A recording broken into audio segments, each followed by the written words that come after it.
I'm Brother Moose from Alaska, and I have this neat Santa Claus book I'd like to show and read to you. It's called Santa's All Alaska Sleigh Team by my friend G.C. Young. It's about the time not long ago, just before Christmas, when Santa discovered that all his reindeer and all the reindeer on Earth had come down with the flu and would not be able to pull his sleigh on Christmas Eve. So Santa had to send his Arctic Tern to Alaska to find a team of 8 to pull his great sleigh. It was a race against the clock to find them and return before sunset on Christmas Eve, for they had to be in harness at that magic moment to receive the gift of flight. Do you think they made it? Let's find out. Late in the year, with Christmas quite near, and the snowdrifts deep on the ground, Santa and his crew learned some very bad news while making their late morning rounds. Every reindeer was down with a very sad frown on the floor of their sleeping room stall. They were all very sick, and it was clear to St. Nick they were unable to stand or to crawl. It was reindeer flu, and he very well knew they'd be sick for a month and a day. So with Christmas this week, he'd have to go seek other reindeer to pull his great sleigh. But when he sent out word on fast-flying birds, he was astonished to learn what was true. Every reindeer on earth no longer had worth, for they all had come down with the flu. Near panic ensued. What now should he do? Then his thoughts slowly started to shift. He'd send out his Tern to find others to learn how to pull his great sleigh full of gifts. Alaska was close, and it had a good dose of creatures who could pull their fair share, but they'd need to be led back here to the sled before the magic of flight would be theirs. Santa's small Arctic Tern, with so much concern, was readied for this historic great deed. He took a small pack that he wore on his back, which held odds and ends he might need. Santa instructed the Tern to not even return till he'd found 8 sturdy souls for this role, and they must return too before sunset was through on Christmas Eve day at the pole. The reason, of course, was that the magical force, which allows creatures to fly with the sleigh, only happens to those that are in harness, we know, at the moment of sunset on Christmas Eve day. So to Alaska he went, looking hard for a hint of the creatures that were known to live there. When a walrus appeared, Tern lowered his gear, landing near him with very much care. With a very big grunt, Walrus lunged toward the runt, but missed by the width of a hair. But his tusks punched so deep into the big icy heap, he could not pull them out if he dared. Help was in need, so Tern flew off with speed, and found a polar bear taking a nap. So he lit on his nose, dug in with his toes, and woke him up with a mighty big slap. The polar bear's eyes opened really quite wide, and they struggled to focus and see. But before this could be, Tern made him agree to help Walrus get both his tusks free.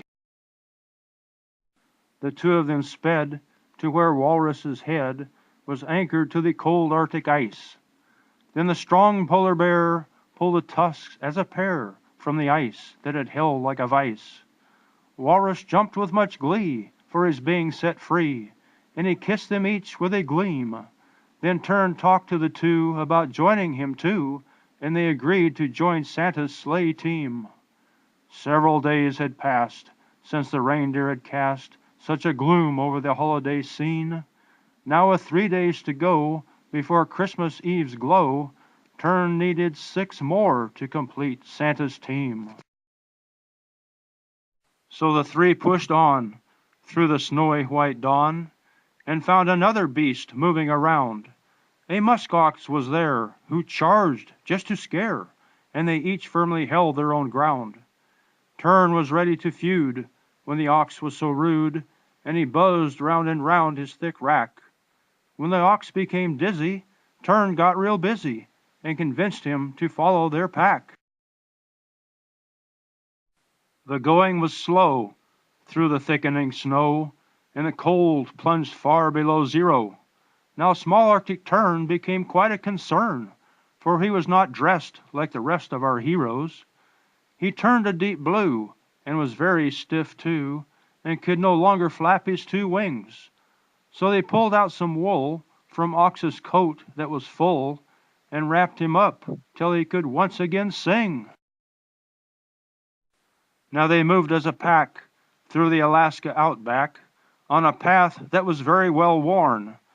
Then a blizzard cut loose, and they bumped a big moose, and were tossed on their ears by its horn.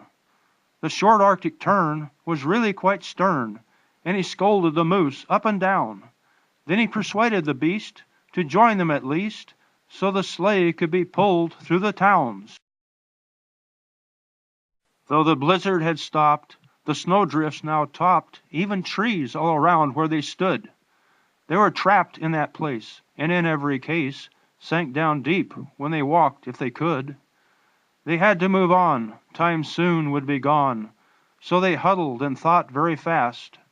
Moose's plan seemed the best. He'd plow a trail for the rest with his horns, which were really quite vast.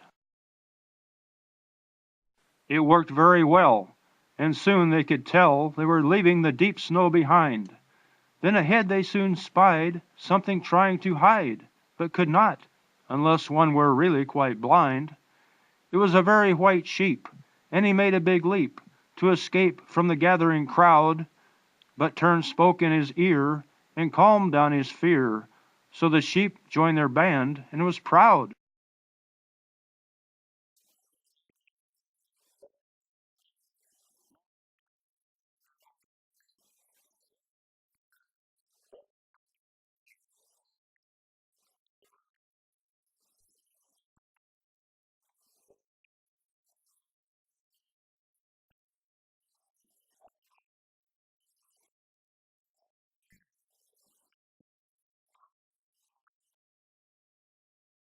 So Tern opened his pack he had on his back, and pulled out a rope that it bore. Then he told Walrus quick, "Stab the ice with your picks, and drag yourself and the rope from the shore." When Walrus reached the rope's end, he dug his tusks deeply in, so the others could pull right across. Then they did this, my friend, over 10 times again, till they were all off the icy slick gloss. Now ahead in a glade, tree branches swayed. Then they moved behind several trees. It was such a strange sight, Tern took off in flight to discover what it really might be. He arrived at the limbs, which actually did stem from the head of a caribou deer. So he perched on a tine, spoke really quite fine, and the caribou joined with good cheer. Now Tern rightly knew that a wild caribou was related to a reindeer by race, and he might catch the flu if exposed to it too, so slapped a mask on his face just in case. They ventured some more on the wilderness floor, then saw slinking dark forms to the west. Soon they were surrounded by wolves, and neither horns nor sharp hooves could protect them from the wolves' hungry quest. Tern looked in his pack and spied a red sack that Santa had left for him there. Then he flew overhead with a sack that was red, and sprinkled dust on the wolves' every hair. It was watchdog dust, the same Santa would trust to tame angry, loud dogs that were mean. Now the wolves wagged their ends like puppy dog friends, and the leader joined Santa's sleigh team. Night came again, and the group stopped then to rest till the morning arrived. Then with dawn's early sign they set out to find one more for Santa's sleigh ride. Tern was now in a hurry, and had very much worry. Christmas Eve was this very same night. He had to find another yet, and return by sunset, or Santa's sleigh would not make its great flight.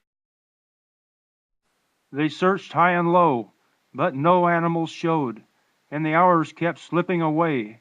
Then they spied something small on what appeared a log wall, that had teeth that were large, if you may. It was a beaver, all right, and it took a big bite from a limb that he had for a snack. "Too small for our team," the others all screamed, but he must do, so he joined Santa's pack. Now with 8 for the sleigh, they must not delay in returning to the Arctic North Pole. Only hours remained, and it only seemed sane to take a shortcut to speed up their goal. So they left the worn trail, headed out through a dale, making very good time on their walk. Then 8 hours later, and much closer than greater, they were stopped by a mountain of rock. Tern's wings were too stiff to fly up the steep cliff, and no time to go back where they had been. So Tern thought very strong, but it all seemed so wrong, until Sheep stepped right up with a grin.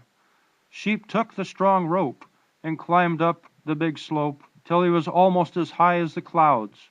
Then using the line, they were hoisted up fine, until they all reached the top as a crowd. Several miles to the north, tiny lights twinkled forth, and jingle bells rang out like a rhyme.